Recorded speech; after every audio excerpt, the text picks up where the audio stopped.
হয়েছেন গত 3 দিন আগে সুন্দরীজ একটি সড়ক দুর্ঘটনায় 3 জন নিহত হয়েছেন।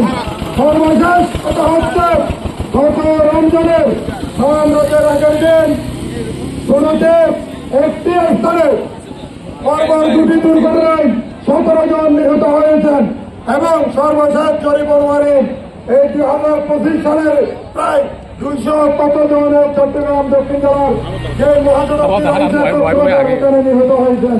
সুতরাং আজকে এখান থেকে আমরা দাবি জানাতে চাই আমাদের অন্তর্বর্তীকালীন সরকারের প্রধান উপদেষ্টা, ওনার বাড়ি চট্টগ্রাম এবং আরো কয়েকজন উপদেষ্টা রয়েছে ওনাদের বাড়ি চট্টগ্রাম, বিশেষ করে স্থানীয় সরকারের যিনি সেতু মন্ত্রণালয়ের যিনি দায়িত্ব রয়েছেন ওনার বাড়িও চট্টগ্রাম।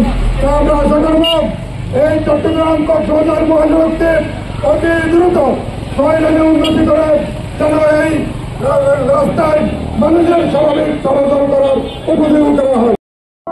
অবস্থান করবে এই জন্য সবাইকে ধন্যবাদ এবং স্বাগত জানাচ্ছি।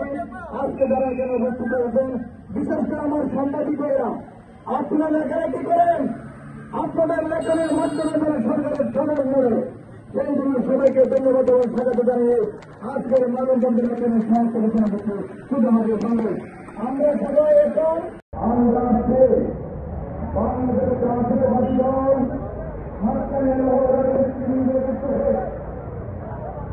এই পথ সমাধান হারিয়ে এই